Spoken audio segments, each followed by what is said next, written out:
attention, but I'm not an octopus. Hey, what about some service this end of the bar? Yeah, I did the first time. One with about the nut and another Charlie or something like that. I take it your credit is still good behind this bar, Squire? Well, I certainly hope so. I'm paying for this lot. Help yourself. Spoken like a man. 2 gin and orange and a pint of rat poison, please, Emily. First time I ever saw you together, I knew you was made for one another. Did you really? Oh, yeah. I might not be much of a scholar, but I know when one and one makes two. Oh, yeah, she's not just a pretty face, my mummy, you know. I mean, sometimes you can do takeaways, can't you? Do takeaways. That's enough of that, thank you very much. Would you like a drink, Mrs. Ogden? Oh, time I'll have a gin and orange. Gin and orange. You know what? I'll never be able to get used to calling your Mrs. Elsie Howard. Well, it doesn't matter, Mrs. Ogden, as long as she knows who she is. Oh, yeah. Hey, Hilda, when you get your Stan in bed tonight, give him a kiss from me, will you? My Stan? Aye. I mean, if we hadn't found him dead drunk out on the road at 8:30, we'd never have known there was free ale on, would we? Hey, listen, have a silly Phil, will you? Hey, and have one for yourself. What's it feel like going down for the third Oh, time? I'm terrified. What? Well, that's what I said, and that's what I meant. You terrified of a man, I don't Not the man, marriage. Why? But I should think it was obvious. You know, the first time around, everything's all right because you don't know what you're getting into. Second time, you think, well, things can't be as bad as the first time. The third time, you've absolutely no illusions. Oh, don't get me wrong. I mean, I think more about Alan than anything in the world. But no matter how lovey-dovey you are now, sooner or later, you start chucking plates at one another. Well, it'd be a funny sort of marriage if you did now and again. I suppose so, but it's still no consolation, is it? Oh. Well... So you've settled into new flat all right then, have you? Oh, yes, thanks. Yeah, would you not miss living at home? Well, there's things I'm bound to miss in there, like my dad snoring like a pig and smelling like a brewery every Sunday afternoon, right up to the children's programme starting. And my mum, oh, she's always ready to give me a helping hand with me washing, you know, even though she does put me best underskirt in with that red jumper what always runs, you know. Loud shot. Oh, man, was your ears burning? Why, love? No, I'm just telling Ken of all the lovely things I'm missing not living with you and me dad. Can I get you a drink, Mr. Sharples? Well, if I come somewhere better, else this concert will come to an abrupt stop. A milk stout. Right. Well, you can stand on 9 daisies all at once. You know it's spring. Come again. Mind you, you have to have a very big foot. Do you think your mother knows she's out? You have got somewhere to live then when you get back from Paris. No, we haven't yet, Miss Nugent, but there's Mrs. Tanner's house for the time being. We hope to find somewhere in Cheshire to live. Oh, I see. You're not going to live round here then? No, I don't think so. And you're not going to make a speech. Of course I'm going to make a speech. Have you ever heard of a wedding without a speech? You're not the best man. Don't you kid yourself. Right, over the hush, please, everybody. One singer on the floor, singer on the floor here. Quiet over there in that crisp tin. Thank you, Leonard. Right. Are you thinking what I'm thinking? Oh, yeah, come on, let's go. That's funny, that's just what I was thinking. Oh, and what exactly was you thinking? Oh, just that it's about time I inspected this pad of yours. Some other time, Ray. Oh, well, I suppose now is as good a time as any. What's the damage, Mrs. Turpin? Oh, don't worry about that now, love. Settle with Mrs. Walker when she comes back. All right. Hey, quiet over there by the bar. Right, no, I'm not going to make a speech. Oh, how many times have I heard that? Quiet, woman. Partly because I haven't prepared one. But as you all know, all the best off-the-cuff speeches are prepared weeks in advance. And partly because I know that Alan and Elsie wouldn't want me to. However, I don't think we can let them get away with it completely. So I'm sure you'll all join with me in wishing them both the very best. Alan and Elsie. Thank you very much. Well, well, I haven't prepared anything, so my speech is probably as short of Ken's, if not shorter. I have a confession to make. I didn't plan to come back here and have drinks with you all after the ceremony. Shame. Well, I'm not much of a one for crowds. If I'd had my way, we'd be halfway to Paris by now. But Elsie did persuade me to come back. I'd just like to say that now that I'm here, I'm very glad I came, and thank you very much. Very good. He's a jolly good fellow. He's a jolly good fellow. And so say all.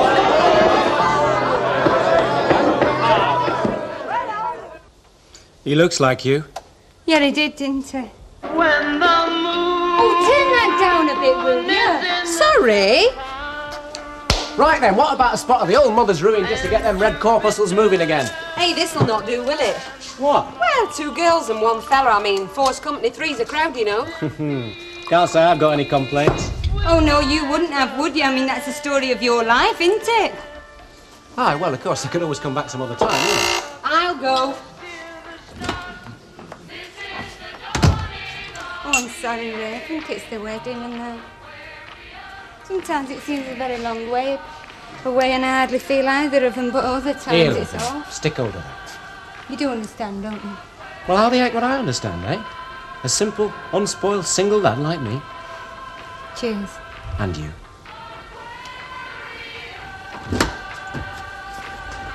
Aye. Oh, no, don't tell me they've let you out in the blackout without your flashlight again. You what? Well, who's let you here? Hello. Yeah, you asked me. I did. I said, come and see the flat sometime, so I've come. Oh, well, I mean, it's the middle of the night, like, but who's bothered? Where's she gone? Can you drink gin, Mr. Ogden? Drink gin? He could drink paraffin let down with methylated spirits. Oh, no, well, I'm a beer drinking myself, you know. Ah, you, what a pity gin's all we've got. Ah, well, just to be sociable. Oh, some for you. Cheers. Hey, that's better. Sure you want this gin and orange, love? Yeah, that's right. Give us 3 bob. Pardon? The 3 stuff went off half hour ago, love. Just after the speeches and just before your stand left.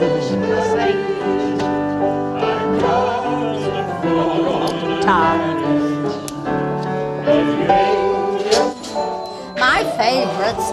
It's the shallow stream as makes the most din. It always reminds me of Albert Tatlock. But I'm also very fond of it's the early Christian as gets the fattest lion. Hey, have you been following the dictionary or something? Oh no, I don't get them out of the dictionary. I get them from going to bingo. Oh, it can be very educational, can bingo. You see, on each little card that you get, there's a motto at the top, and I've taken to writing them down, because they can be very handy, can mottos, when you're not very quick-witted. Hey, well, what about this then? Un chasseur qui chasse serait sachet sans son chien. I don't think I've ever seen that on a bingo card. No, well, you wouldn't. That's from Quebec, a tongue twister. Oh, well, I don't think I could ever take that to memory. Well, as a matter of fact, I don't think I could even say it. What about you, Mrs. Turpin? Hello. Do you think you could say it? Well, A tongue twister, I've just told Mrs. Caldwell here, from Quebec. I used to be very good at tongue twisters. My Cyril said it was because my tongue was in such good nick, you know, plenty of exercise. Un chasseur qui chasse serait chassé sans son chien. Oh, yes, well, we had one, but the wheel dropped off. I say it makes you think, doesn't it? What makes you think, love? How some folk can find enough money to cause a bit of a sensation, but they can't find enough money to pay for what they owe. Which folk are they then, darling? Oh, no names, no pack drill. But if Ray Langton's to be believed, he owes you quite a bit of money, doesn't he? Oh, them folk. The folk who've been paying for the free ale all night. Well, your ale may be, but I prefer to buy my own, thank you very much. Hilda, before you start chucking stones at those who owe money, if I were you, I'd mend a few windows in my own greenhouse.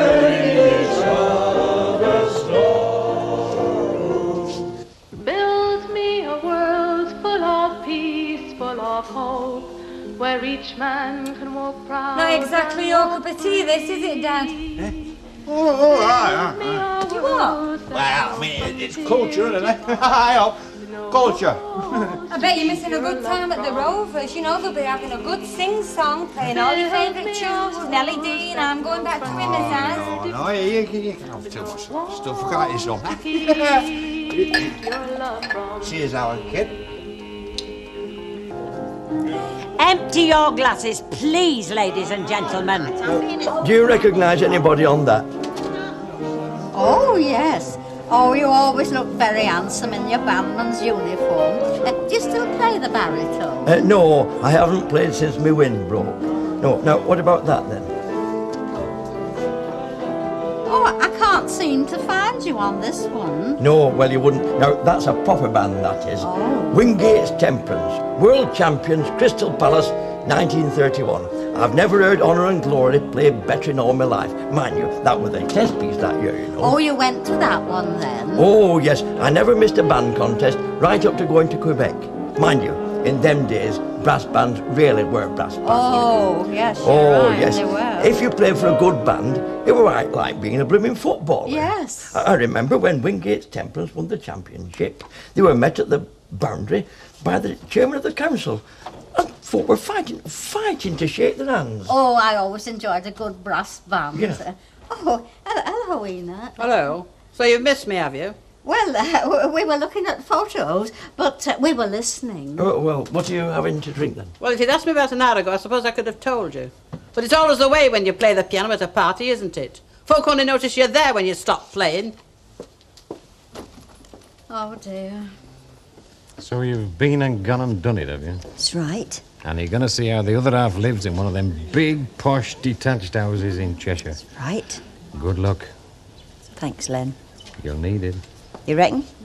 There's only one snag with those big, posh, detached houses in Cheshire. What's that? When you knock on the wall, there'll be nobody to knock back.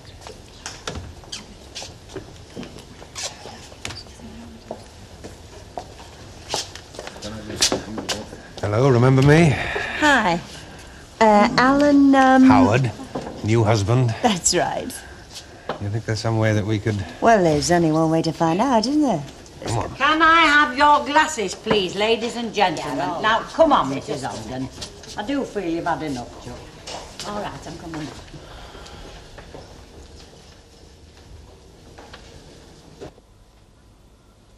Fancy your old fella liking protest songs, then? What's funny about that? My dad used to be a dropout when they called it being a dole jockey. I like him. You never had to live with him. He was never a good baby, you know, Darren. Ooh, which one of them is? I don't know, to hear some women talk. You put the baby to bed at 6 o'clock and they never hear a peep out of him till 8 o'clock the following morning. Aye, well, they can tell that to the Marines and all. Darren was never a good sleeper, you know. Got so bad sometimes that me and David used to be walking round like the undead or something. David used to lose his temper. I'd lose my temper, and many a time I've wished they was both 10,000 miles away.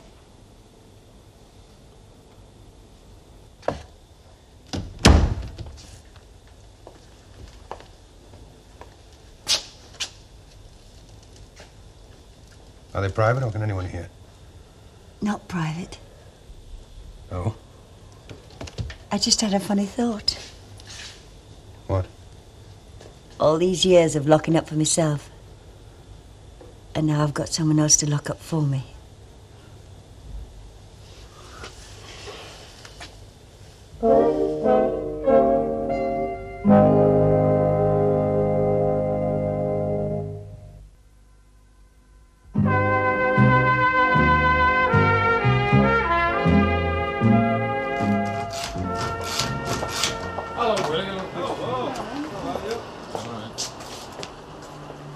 Why, Councillor, how nice of you to condescend to join us at last.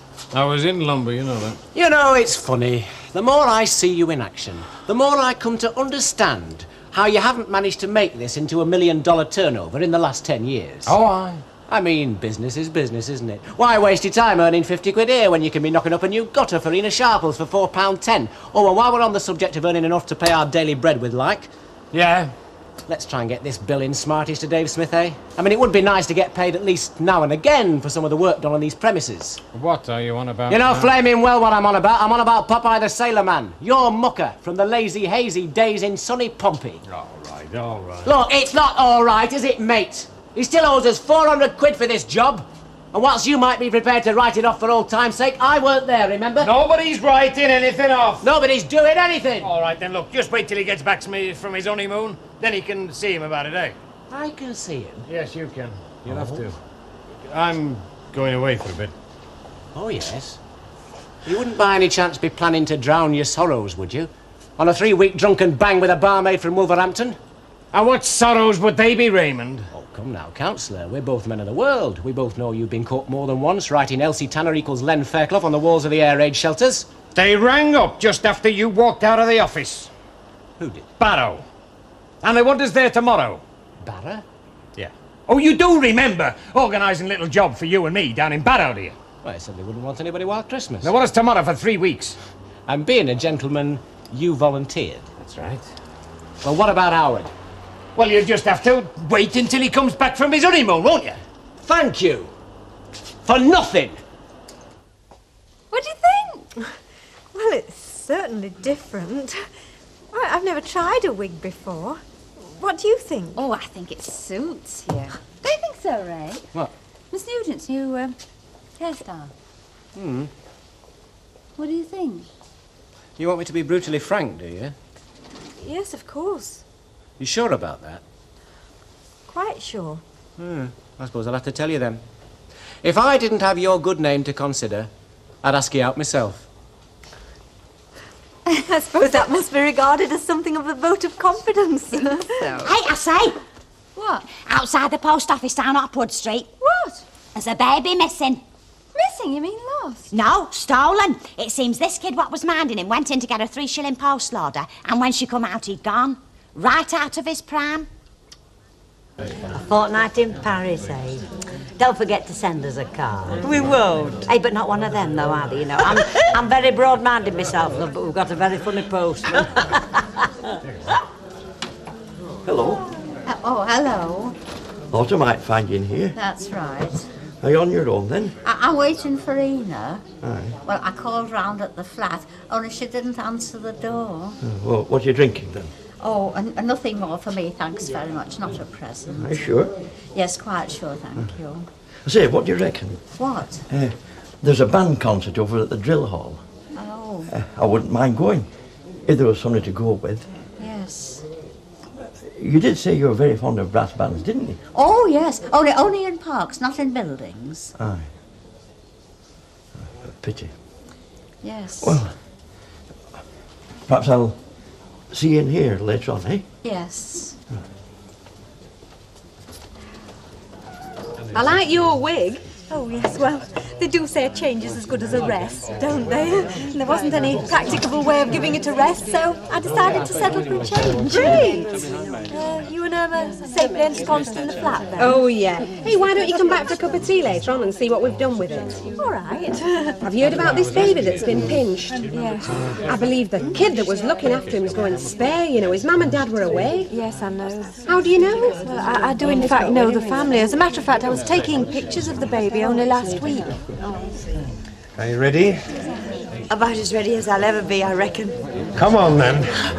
Bye. See you when we get back. Bye.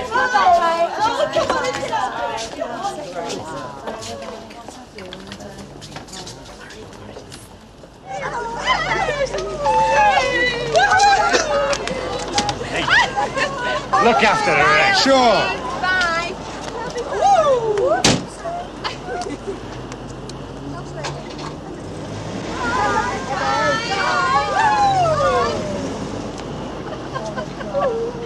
Why, it fair grabs your wedding, doesn't it, Fairclough? What would you know about it, Sonny?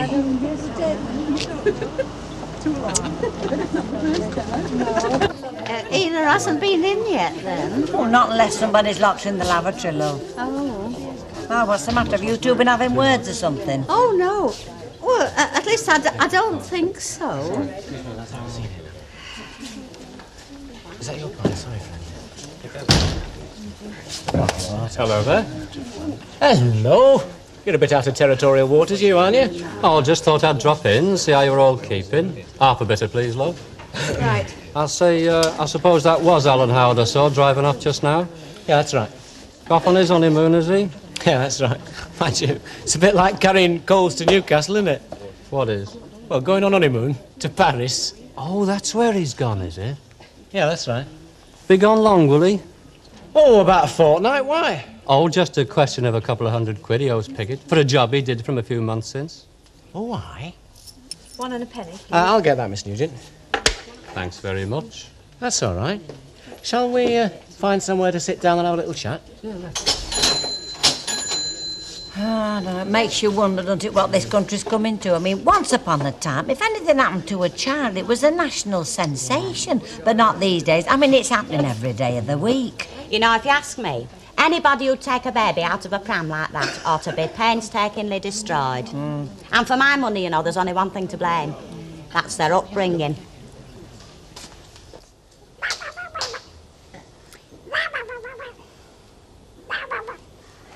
Hey, who's the cheeky little boy? Who's the cheeky little boy? You know you're going to be a footballer when you grow up, aren't you? Yes, you are. You'll play in the World Cup and you'll score more goals than Pelly, won't you, eh? What shall we do now? Go and feed the ducks in the pond, eh? Shall we go and see the little ducks in the park? Come on, he says, let's stop talking about it and go and do it. Irma, are you decent? We've got visitors. Yeah, come up. I've just brought Miss Nugent up for a cup of... I'm sorry, Miss Nugent, I can't stay. I've gone and promised him now that I'll take him to the park to feed the ducks. You've got to keep your promise, haven't you? If you don't, well, they never believe you. Come on. Say bye-bye. Say bye-bye.